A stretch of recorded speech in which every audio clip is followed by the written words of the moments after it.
गायत्री महामंत्र एक बार मेरे साथ दोहराओ। ओम भूर्भुवः स्वः तत्सवितुर्वरेण्यं भर्गो देवस्य धीमहि धियो यो नः प्रचोदयात्। एक बार की घटना है। परम पूज्य गुरुदेव ने फिरोजाबाद के एक कार्यकर्ता थे जो चित्रकारी में बहुत निपुण थे। उनको अपने पास बुलाया और बुला करके उन्हें मसाल का चित्र बनवाया।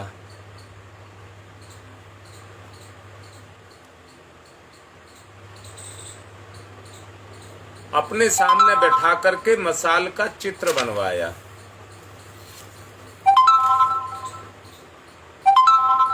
चित्र वो बना रहे थे, परंतु उस चित्र के अंदर शक्ति गुरुदेव फोड़ रहे थे। चित्र कागज के ऊपर बन रहा था,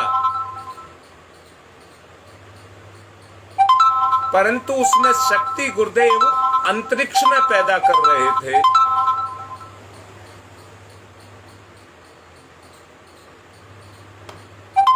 मेरा कहने का मतलब एक ही है।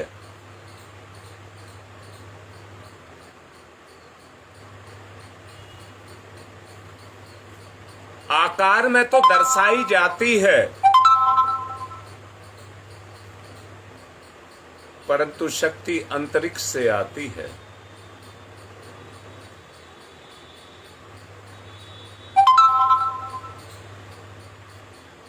फिर से कह रहा हूं,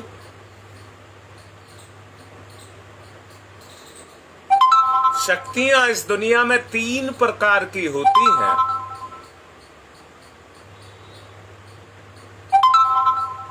महासरस्वती, महालक्ष्मी और महाकाली।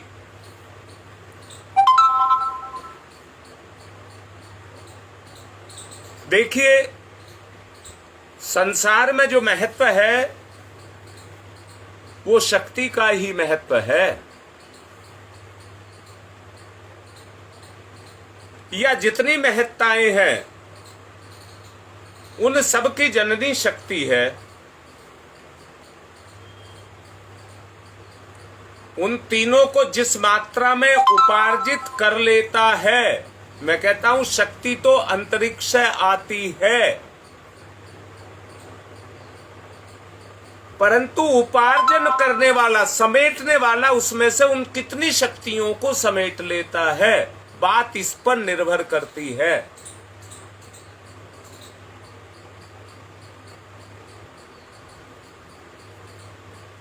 आदमी उतना ही उन्नतिशील होता है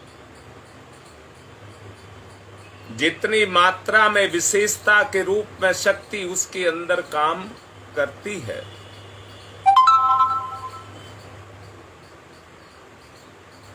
भगवती आदि शक्ति 3 रूप में पाई जाती है, जो अभी बताया। एक ही शक्ति के 3 रूप हैं। उसे आदि शक्ति मां गायत्री कहा गया है।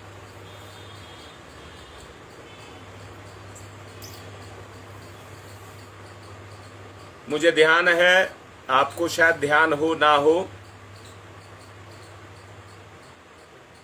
अभी लगभग 1 साल पहले या 1.5 साल पहले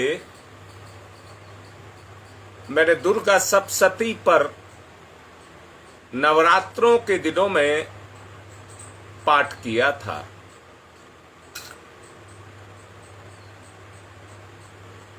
उसमें शक्ति की विभक्त किस तरह से होती है उसके बारे में कहा था।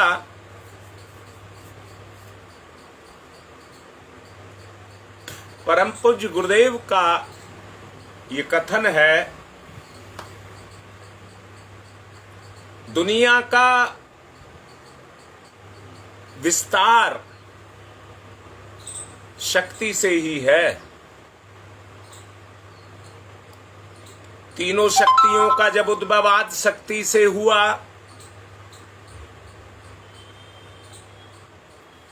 तो आदि शक्ति ने इस दुनिया का सृजन करने के लिए अपनी अपनी योग्यता के अनुसार तीनों शक्तियों को अपना गुणों के आधार पर वर चयन करने के लिए कहा।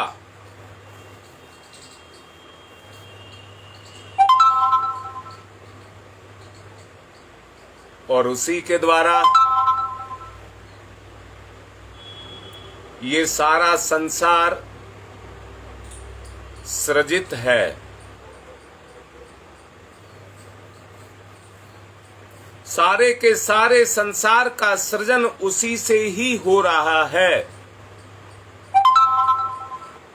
मैं ये कहूंगा, अगर किसी के अंदर कोई कमी है तो वो कमी ही उसके लिए बुराई का, पाप का, कमी का साधन बन जाएगी। रोग, शोक, खोट, दोष, जो कुछ भी अवनति के कारण है वो और कोई कारण नहीं है, उसी के कारण पैदा होते हुए चले जाते हैं। भगवान शंकराचार्य कहते हैं, शक्ति के बिना शिव का स्पंदन नहीं होता। पानी के बगैर लहर पैदा नहीं होती, परंतु पानी से अलग लहर भी नहीं होती। हवा के चलने से हवा के झोंके पैदा होते हैं।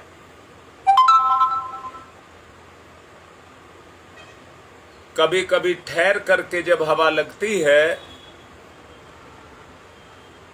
तो वो झोंके बड़े प्यारे लगते हैं। इसी तरह से शक्ति में भी स्पंदन होते हैं।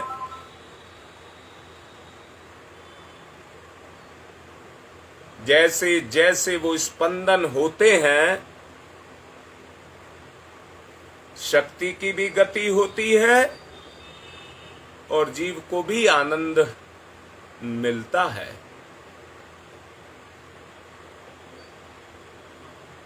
दोनों काम साथ साथ चलते हैं, दोनों काम साथ साथ चलते हैं।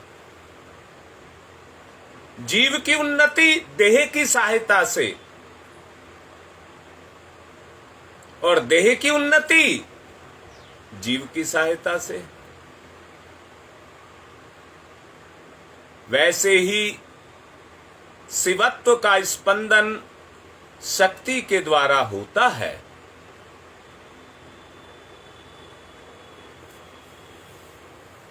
भक्ति के बिना ईश्वर नहीं मिलता और शक्ति के बिना शिव नहीं मिलता और शिव के बिना कल्याण का रास्ता नहीं मिलता।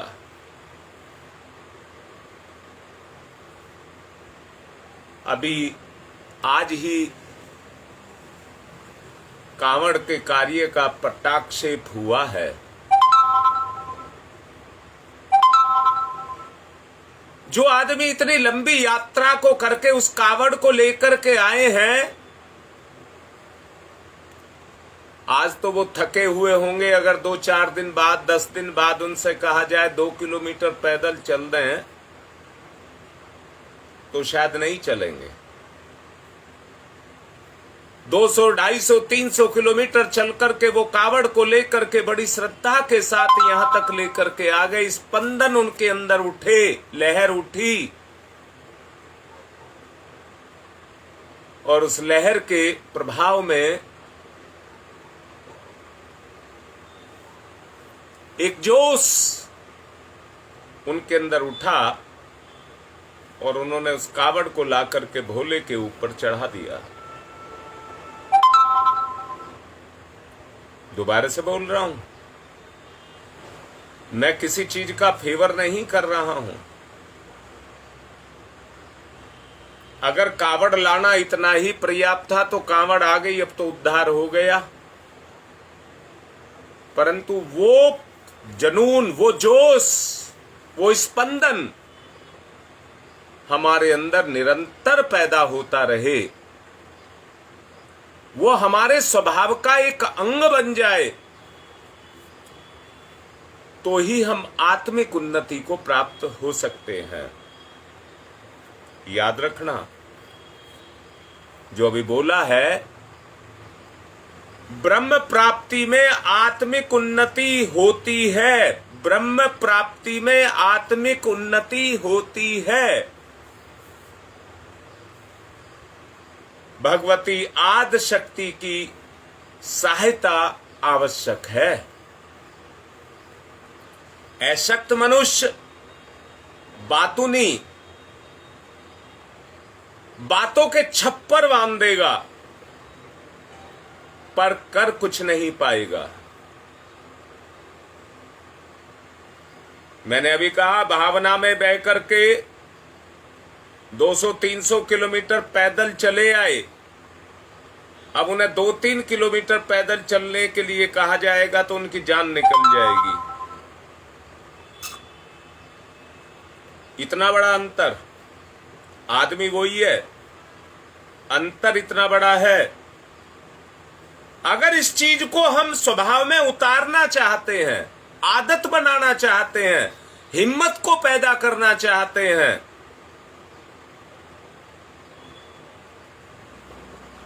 मैंने अभी कहा, ब्रह्म प्राप्ति का मतलब ही है आत्मिक उन्नति।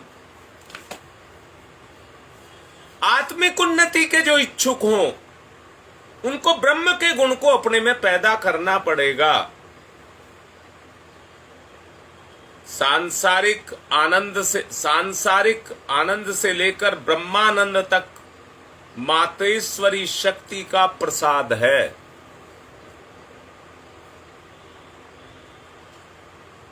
बात आपको समझ आई होगी।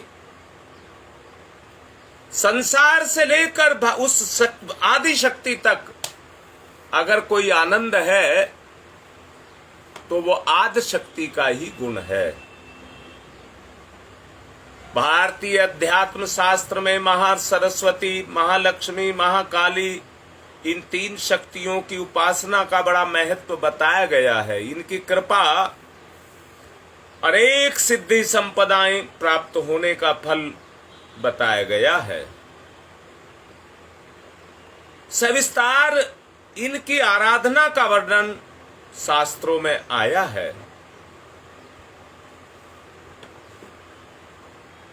अब मैं आप लोगों से ये कहना चाहूंगा, महासरस्वती का मतलब क्या होता है?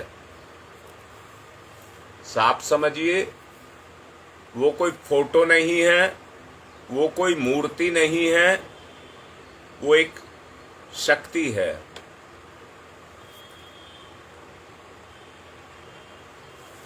वो शक्ति कहां काम करती है, वो शक्ति क्या है, इसको समझना बहुत आवश्यक है।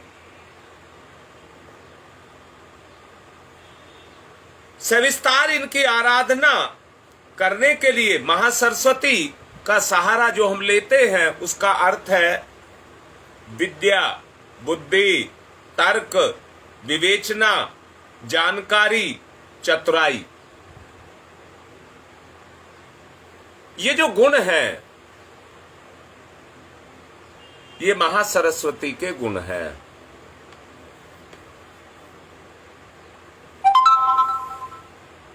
यहां मैं एक बात कहूंगा, जैसा नाम से भी आपको पता लगता है, सरस्वती, सरस्वती, पर शक्तियां तीनों ही हैं और तीनों अपने अपने रस से ओतप्रोत हैं। अपने रस से तीनों की तीनों ओतप्रोत हैं, तीनों के अपने अपने रस हैं। मैंने कहा है, संसार के आनंद से लेकर के ब्रह्मानंद तक की जो स्थिति है उसमें वो ही शक्ति समाई हुई है। और मैंने यही अभी आपको बताया है, विद्या, बुद्धि, तर्क, विवेचना, जानकारी, चतुराई, ये गुण सरस्वती के हैं, जिनका बुद्धि से संबंध है, बुद्धि से संबंध है। परंतु मैं पूछ रहा हूं, मां सरस्वती में क्या, मां लक्ष्मी में क्या रस नहीं है? मां सरस्वती का रस अपनी तरह का रस है। फिर से कह रहा हूं, दोबारा से समझ लें। विद्या में, बुद्धि में जिसको रस आने लग गया, विद्या में, बुद्धि में जिसको रस आने लग गया, तर्क, विवेचना, जानकारी, चतुराई उसके अंदर अपने आप आ जाएंगी। चतुराई का मतलब किसी को धोखा देना नहीं, चतुराई का मतलब है अपनी रक्षा करना।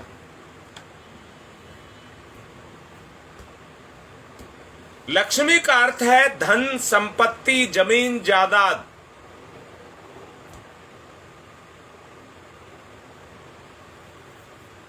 ये सांसारिक सुख के साधन व्यक्ति के पास हैं, जिनका व्यक्ति जीव उपभोग करता है और उसके रस को प्राप्त करता है, अपने जीवन को सरल बनाता है साधनों के माध्यम से।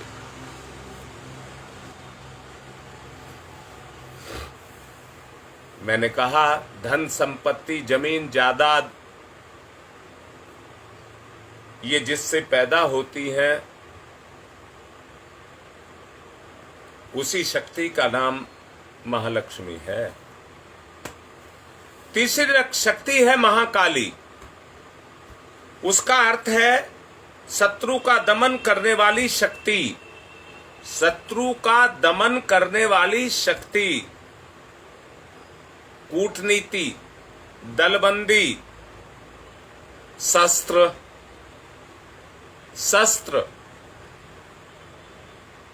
ये उसके साधन हैं। इन तीन शक्तियों की महत्ता हमारे आचार्यों ने सहर्ष स्वीकार की है। इन तीन शक्तियों को जिसने समझ लिया, जिस व्यक्ति को, जिस जाति को, जिस राष्ट्र को जीवित रहना है, हर दशा में इन तीन शक्तियों का सहारा लेना पड़ेगा। उसे इन तत्वों का अवलंबन अवश्य ग्रहण करना पड़ेगा। यही कारण है कि मां भगवती को त्रिशूल धारणी, खड़ग धारणी और पुस्तक, पुष्प, कमंडलु, माला, गुरुदेव ने कहा है, उस रूप में उस शक्ति की आराधना की जाती है। जो ठीक तरह से इनकी उपासना को करते हैं, उनकी आराधना भी उस उपासना के कारण उतनी ही ताकतवर बनती हुई चली जाती है जितनी उनकी उपासना ताकतवर है, उतनी ही उनकी साधना भी आराधना भी ताकतवर होगी। हिंदू धर्म वास्तव में कवियों, चित्रकारों, कलाकारों का धर्म है। यानी कि क्या कहना चाहता हूं, ये तीन ही शक्तियां अंदर से जोर मारती हैं,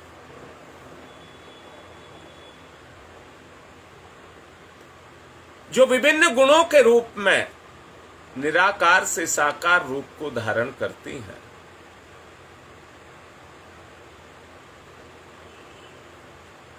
ये इन तीन शक्तियों का ही परिणाम है। इसमें हर बात को अलंकारिक रूप में चित्रित और वर्णित किया गया है। देवी देवताओं के कथा उपाख्यानों के रूप में बड़े बड़े रोचक वर्णन पुराणों में भरे पड़े हैं। मोटी दृष्टि वालों को वे गपोड़े दिखाई देते हैं, परंतु वास्तव में ऐसी बात है नहीं। हमारी प्राचीन शैली ये रही है कि किसी तथ्य को एक चित्र के रूप में चित्रित करके अलंकारिक भाषा में उसका वर्णन किया जाए और उसमें एक महत्वपूर्ण रहस्य जो छुपा हुआ है उसको उजागर किया जाए। शब्द भी चित्र है, फोटो खींचता है और उस रहस्य को प्रकट करता है। ढूंढने पर श्रोता उस रहस्य को पकड़ता है, बुद्धि पर जोर देकर के पता लगाता है।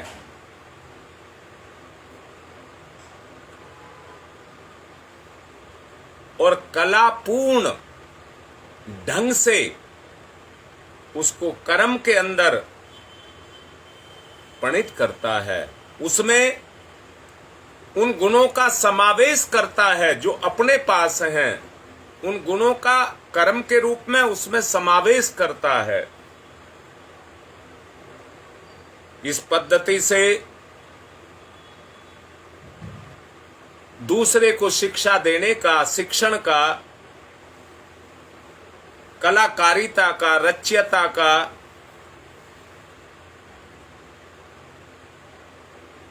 कार्यक्रम शुरू होता है। बोलने वाले को अपनी बात, अपना गुण कहने में जो आनंद आता है, सुनने वाले के कान में पड़ करके उसके अपने अंदर के गुण जगते हैं और गुण के जगने से उसको भी उस शक्ति का प्रभाव मिलता है और प्रभाव के मिलने के कारण वो गुण जो उसके अंतर में है वो जगता है।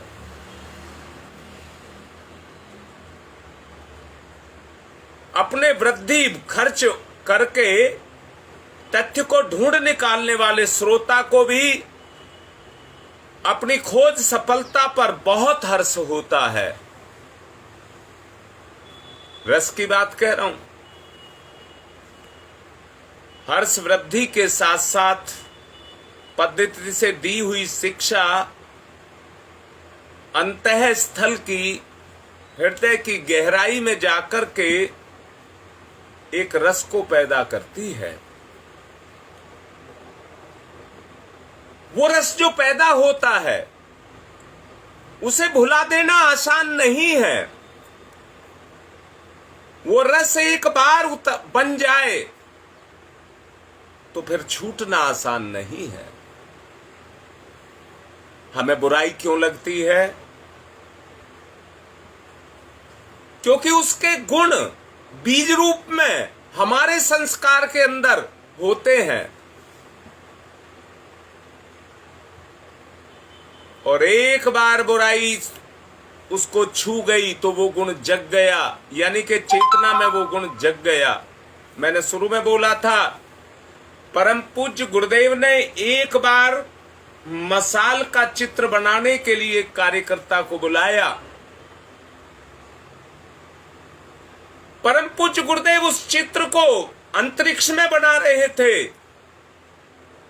और कलाकार उसको उस शक्ति से, गुरु की शक्ति से जुड़ करके कागज पर बना रहा था, अंतर प्रेरणा के द्वारा। दोनों क्रिया एक साथ चल रही थी। वो कला में निपुण था और परम पूज्य गुरुदेव अंतरिक्ष में प्रत्यारोपण यानी कि चेतना में प्रत्यारोपण में सक्षम है। अब देखिए,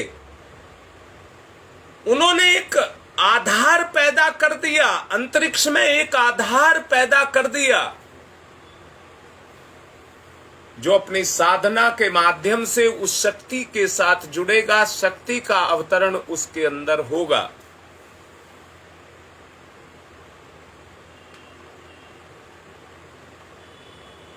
आप कितने ही प्रयास करते रहिए, जब तक उस शक्ति के साथ आप जुड़ेंगे नहीं, निराकार रूप में जो आप समाई है, इस चैतन्य में, इस संसार में जो निराकार रूप में समाई है, जब तक वो आपकी चेतना के ऊपर काम नहीं करेगी, तब तक वो निष्क्रिय है। ध्यान के अंदर परम पूज्य गुरुदेव कहते हैं, ईंधन और आग की तरह से समर्पण। अपने को उन्होंने ईंधन कहा है और शक्ति को उन्होंने आग कहा है। ईंधन और आग के मिलन की तरह से योग्यता का मिलन, सामर्थ्य के साथ जोड़ना, संबंध जुड़ेगा तो सामर्थ्य शक्ति में उतरेगी और शक्ति में उतर करके शरीर के रूप में क्रियाशील होगी, अंतराल की गहराई में उतर जाएगी। मैंने अभी कहा, जिसको भुला देना बहुत आसान नहीं है। आजकल की बाजारू शब्दावली का प्रयोग लोग बहुत करते हैं, परंतु किसी के कान में घुस करके वो कोई परिणाम नहीं दिखाती। कान में तो घुसती है, परंतु कोई फर्क नहीं पड़ता। इधर ही वो घुस रही है, उधर उसे अनसुना किया जा रहा है। यानी कि उस शक्ति का, उसमें शब्द तो है पर शक्ति नहीं है, जो शक्ति के साथ मिलकर के शक्ति का जागरण कर सके।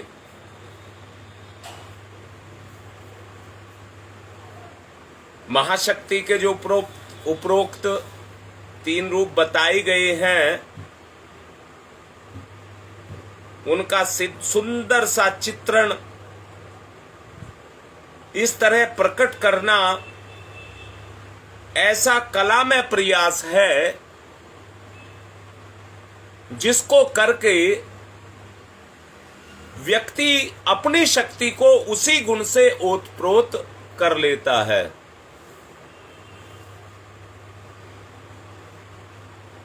आज की वस्तु स्थिति को समझने की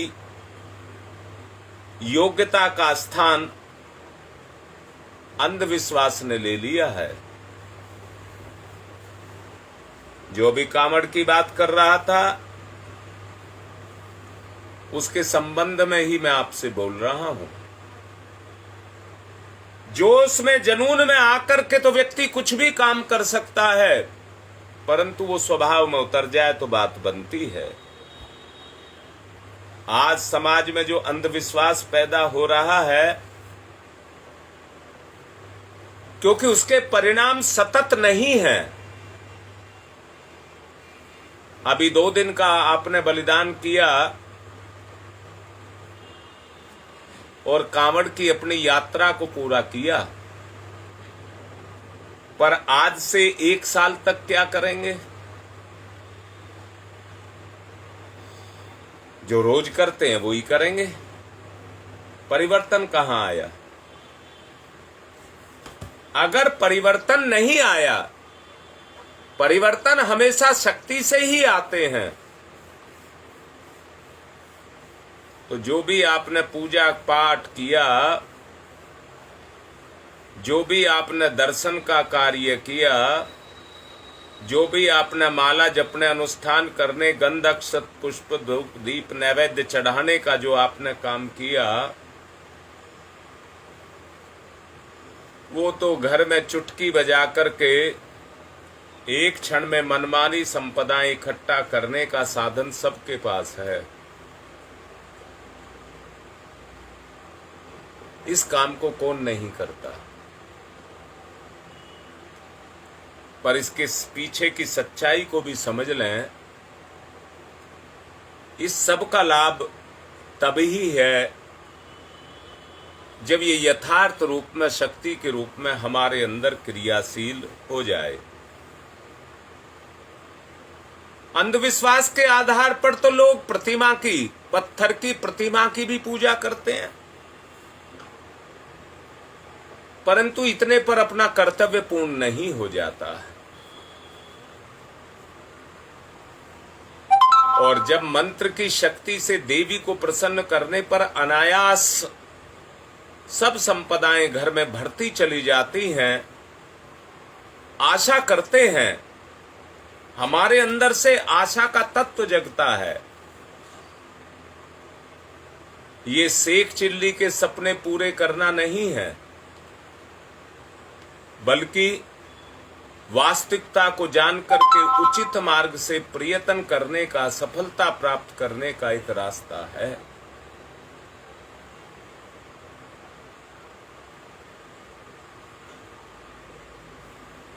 जो उस रास्ते को अपना लेता है और निरंतर उसी रास्ते पर एक बार जो जागृत हो गया, उसको फिर ना छोड़े। अंधविश्वास विश्वास में बदलता चला जाएगा, बशर्ते के अंधविश्वास की अपेक्षा विवेक के द्वारा उसे प्राप्त करने और प्रसन्न रहने का प्रयत्न किया जाए। महासरस्वती एक हाथ में वीणा और दूसरे हाथ में पुस्तक लेकर के चित्रित की गई है। अब सच को देखना, परम पूज्य गुरुदेव ने 3200 किताब से ज्यादा लिखी हैं, पर सारी आपके लिए थोड़ी लिखी हैं, पूरी दुनिया के लिए लिखी हैं। उनमें से देखिए आपको किस में रस आता है। जिसमें आपको रस आता है वो आपके लिए है। मां सरस्वती के हाथ में जो पुस्तक है वो सरस्वती के लिए नहीं है। हमें उसमें रस आना चाहिए, तभी हमारी सरस्वती हमसे प्रसन्न होगी।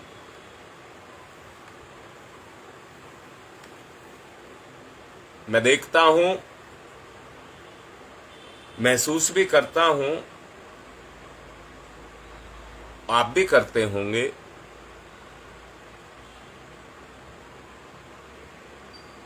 पूरी हिम्मत जुटा करके परम पूज्य गुरुदेव की किताब को उठा लीजिए। जैसी किताब को हाथ में लेंगे एक प्रभाव आपके अंदर पैदा हो जाएगा,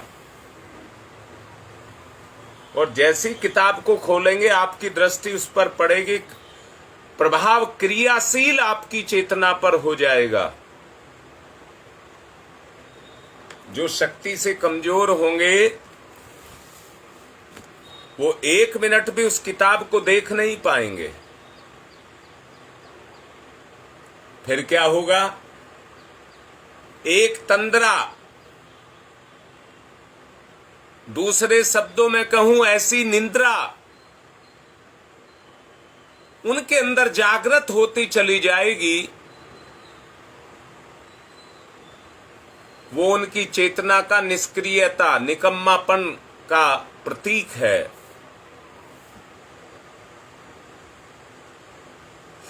मां के हाथ में जो पुस्तक है वो ज्ञान का प्रतीक है।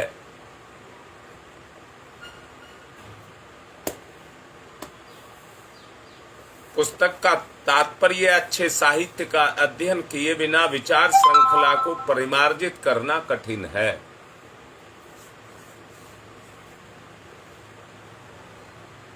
संसार के उच्च कोटि के विचारक और तत्वदर्शी अपने गंभीर ज्ञान को पुस्तकों में भर करके छोड़ करके जाते हैं।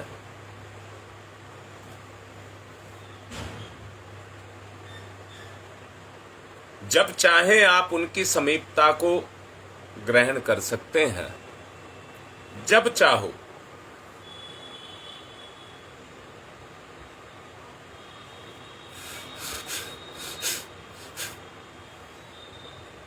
उनके विचारों का अध्ययन आप कर सकते हैं, उनकी समीपता को आप प्राप्त कर सकते हैं, सत्संग का लाभ आप उठा सकते हैं। ज्ञान कोश को भरने के लिए अन्य लोगों के अनुभव, अन्य लोगों की खोज का निरीक्षण अति आवश्यक है। ये कार्य पुस्तकों से सहायता से ही हो सकता है, क्योंकि शरीर तो एक समय तक है। एक समय के बाद उनके विचार जिन्होंने ग्रहण कर लिए, उनके जीवन में वो काम करते हैं, पर जिन्होंने ग्रहण नहीं किए वो उनसे वंचित रह जाते हैं। इस दुनिया में कोई वंचित ना रह सके, इसलिए अपने विचारों को वो कलमबद्ध करके किताब में भर करके छोड़ जाते हैं। ज्ञानी बनने के लिए ज्ञान से प्रेम करना पड़ेगा और स्वाध्याय सत्संग का क्रम आपको चलाना पड़ेगा। मां सरस्वती के दूसरे हाथ में वीणा है। वीणा का अर्थ है प्रचार। झंकृत करके वो ध्यान को अपनी तरफ आकर्षित करती है। आपके तंतु भावना तंतु बन जाए और झंकृत होने लगे तो उनमें भी वो गुण पैदा हो जाए। याद रखना, विद्या शुष्क नहीं होती है, सरस होती है।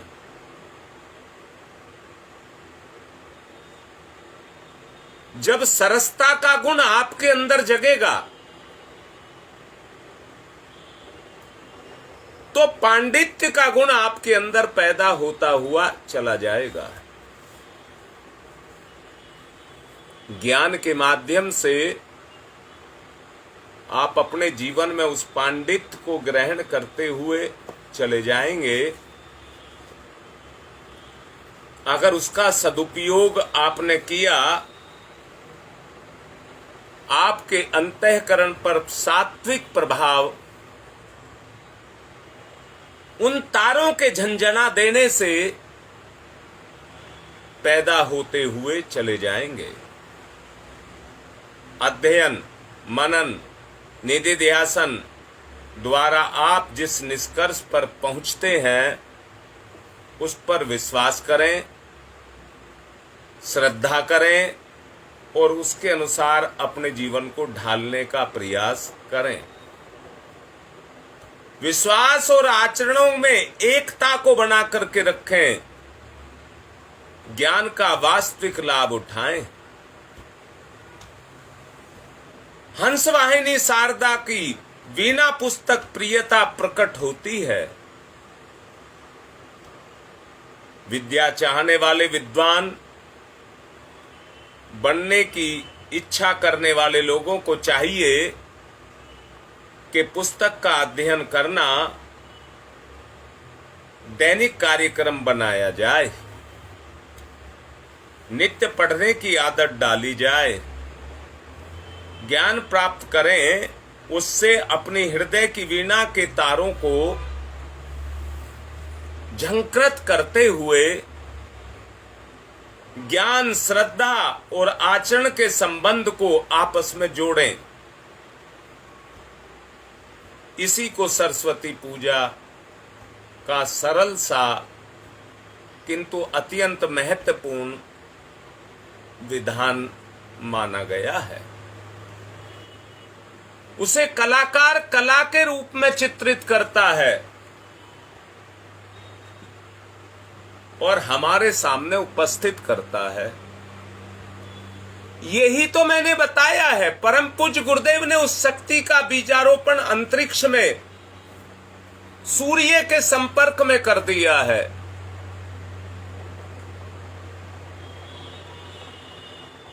जो गायत्री मंत्र का प्रयोग करते हुए इस विद्या का प्रयोग करेंगे वो अनायास ही उस शक्ति के साथ जुड़ते हुए चले जाएंगे।